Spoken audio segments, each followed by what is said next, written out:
E aí, já pensou em ganhar muito dinheiro com um canal de corte igual esse daqui que você tá assistindo? No primeiro link da descrição temos um aulão para você que quer começar um canal de cortes e faturar muito aqui na internet. Também teremos planilhas que irão te ajudar na hora de organizar a produção do seu canal. Tá esperando o quê? E, Carol, mas você colocou um ponto, e eu quero já começar nesse ponto, entrar fazer uma pergunta pra você. Como você consegue ter uma opinião forte sobre algumas coisas? E pra quem tá nos assistindo, também saber reconhecer a personalidade de até onde, porque você concorda que se uma pessoa for tentar, quer dizer, que te copiar, ela não vai conseguir aguentar um certo nível de pressão? Como que colocar a sua posição, mas respeitando o quanto que você aguenta? Você é um cara que, por exemplo, aguenta uns pianão nas costas, né? Então, tem esse ponto, não tem? De você respeitar. Tem gente que se dá melhor em conflitos, tem gente que não, pela personalidade, não se dá muito bem com alguns tipos de confrontos. Como é que você enxerga isso, assim? Cara, existe uma frase de um colega meu, uma pessoa que eu admiro muito, o Henrique Breda, o gestor da Alaska. Ele colocou num post que você pode ler e estudar e gastar o tempo que for adquirindo conhecimento sobre uma quimioterapia. Você só vai fazer ideia do que é uma quimioterapia de verdade se um dia, infelizmente, alguém da sua família ou você mesmo vier a enfrentar uma quimioterapia, né? O resguardar das devidíssimas proporções, eu tenho uma aula lá no Novo Mercado só sobre cancelamento, que foi quando aconteceu aquele evento do Felipe Neto, que a gente acabou monetizando bem, fizemos aí quase 7 milhões de faturamento naquele evento. E... Tem como contar rapidamente, caso alguém não viu aqui, o que aconteceu? Cara, eu tenho uma linha editorial muito forte e com muita personalidade. E eu tento fazer as pessoas saírem da zona de conforto. E era justamente naquela semana que o preço do arroz não parava de subir. E tava todo mundo falando. E era o arroz. E, cara, metade das minhas... Eu abro caixinha sempre, religiosamente, há mais de 2 anos. E metade da minha caixinha era sobre o preço do arroz. E de tempos em tempos, quem aqui já viveu no Brasil e não está debaixo de uma pedra, sabe que existe algum gênero alimentício que sobe 800% e todo mundo reclama. Geralmente é o tomate ou alguma coisa assim. E tava todo mundo falando do arroz. E eu tava de saco cheio desse negócio do arroz.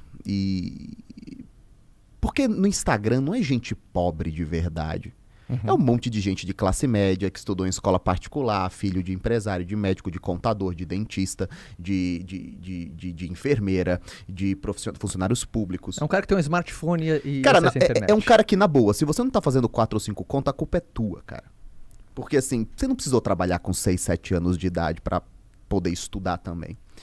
E aí as pessoas perguntando sobre arroz, e eu falei, cara, enriqueça e você não vai se preocupar mais com o preço do arroz. E aí vai pro Twitter, o Twitter é aquele é lugar lixo do barraco, tóxico, né? Todo, né?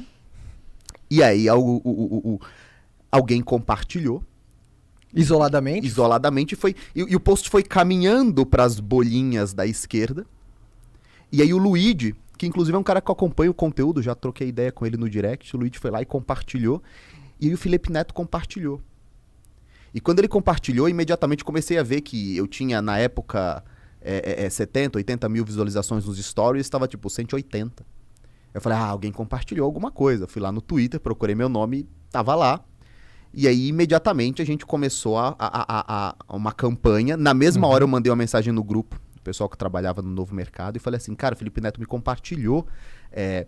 Eu preciso fazer uma sequência e mostrar para as pessoas que esse cara é um tigre de papel. E aí, na sequência, eu pego vários comentários. É tudo robô, criança. Eu falei, olha a audiência desse cara, não muda nada. E aí eu falei, vocês querem aprender a ganhar dinheiro com cancelamento? Tá acontecendo um agora ao vivo comigo. Tem a Masterclass cancelada. Eu vou dar ela ao vivo na semana que vem. E a gente vendeu quase 7 milhões. E eu brinco até hoje que vai ter uma praça na minha casa chamada Felipe Neto. E assim, no primeiro olhar, você teve esse olhar mais de marqueteiro ou na primeira hora você quis contextualizar porque foi tirado de contexto? Você viu isso daqui que eu falei? Cara, isso daqui que eu falei? Como que foi o olhar? Foi um olhar mais de... A pior coisa que existe, na minha opinião, quando você tá no meio de uma onda de cancelamento, é você tentar se explicar. Sim. Porque as pessoas não querem ouvir. Sim. Quem tá te cancelando não tá nem aí pra você. Eles querem chutar cachorro morto. E aí se você aparece, olha pessoal, eu quero explicar, você vira meme. Veja bem. Veja bem, você vira meme. Então, a única coisa que você pode fazer é pisar ainda mais no acelerador e falar que se foda a tua opinião, não tô nem aí pra você, vou continuar falando aqui pro meu grupo. E a gente volta agora àquela pergunta que você faz.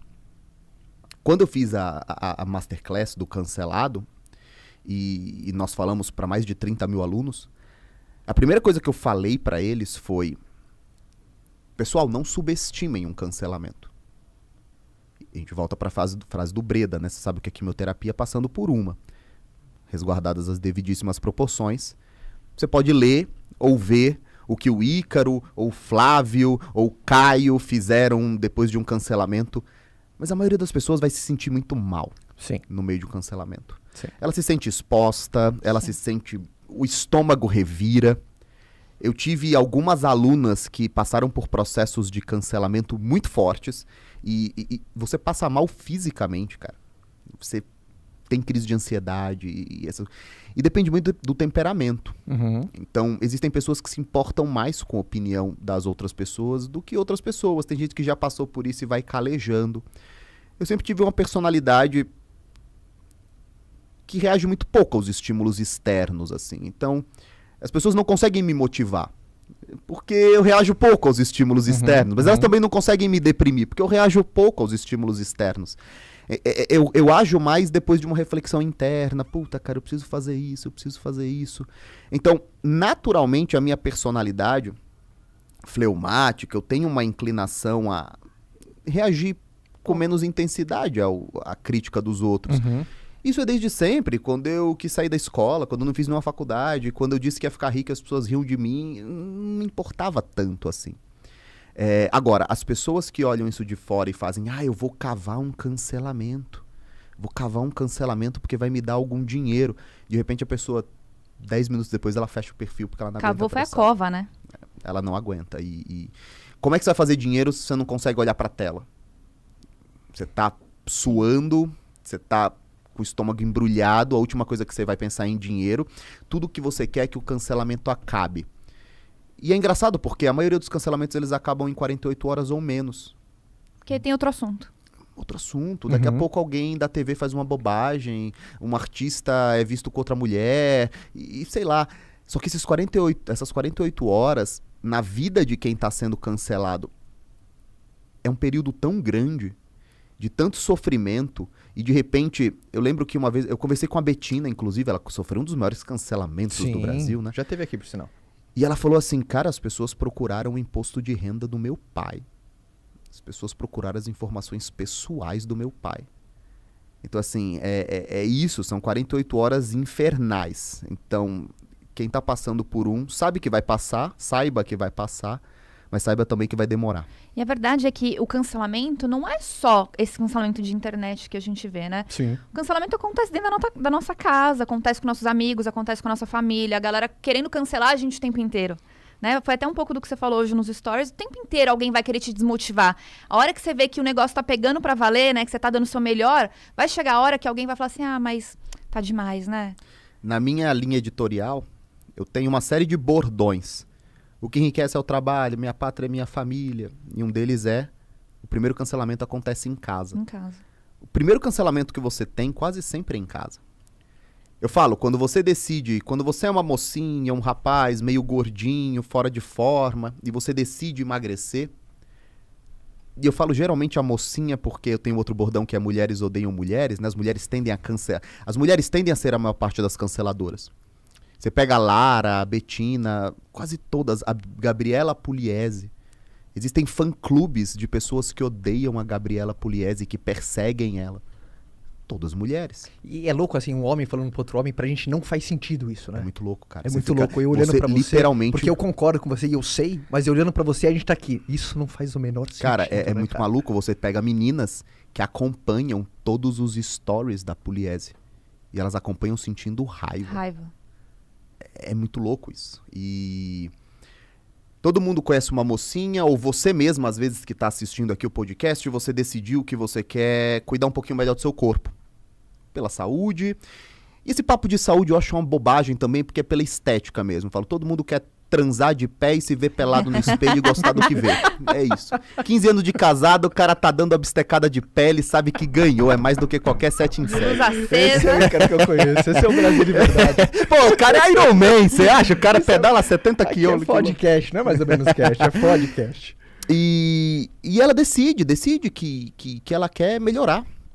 E eu decidi há 2 anos que eu quereria melhorar também. Imediatamente todas as amigas do escritório encorajam ela. Não, vamos lá, é verdade. Nossa, você precisa, você precisa. E aí, no meio do processo, a mocinha, ela pega gosto. E ela começa a ir pra academia todos os dias, e ela começa a abrir mão do pudinzinho, do brigadeirinho, da pipoquinha, do saquinho de rosquinha que trouxeram, do biscoitinho. E aí ela começa literalmente a realmente formar um shape. Nessa hora, todas as amigas que apoiaram ela vão dizer, pô, mas agora tá demais. É. Não, mas agora Você chega, só né? pensa nisso. Pitolou. A vida não é só isso. E aí, rapidamente, as mocinhas que incentivavam e que passaram a criticar, nasce raiva dentro do coração dela. Chesterton falava que o homem traz dentro do seu coração todos os diabos que existem no mundo, né? E de repente ela vai ficar muito grande, muito forte, tá parecendo homem. E esse cancelamento acontece por tudo. Experimente, eu tenho um amigo bilionário, não é o Flávio, todo mundo acha que é o Flávio sempre que eu falo isso, e que eu falei assim, cara, como é que foi na tua família, lá do interior, de um estado pobre, quando as pessoas viram que você estava enriquecendo de verdade? Ele falou, cara, minha família simplesmente ignora isso. Meus primos, meus tios, eles não querem reconhecer. Eles sequer pensam no assunto. Porque ninguém sente raiva do Bill Gates. Bill Gates é só um americano com QI de 220. É distante, né? Agora, quando teu primo enriquece... Eu tinha um post na minha conta que caiu. Eu tava num Uber e o cara passou em frente a uma concessionária que abriu em Santos de carros de luxo.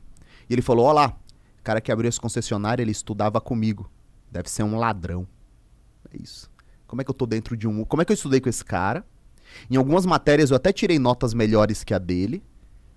Como é que esse cara tá numa concessionária de luxo e eu tô dentro de um Uber? Ele só pode ser um ladrão. Ele só pode ser um safado. Se é mulher, pra quem que ela deu? Ela tá saindo com quem? Então o cancelamento ele acontece primeiro em casa e depois publicamente. A maioria das pessoas param em casa. Elas fazem o primeiro story da vida delas.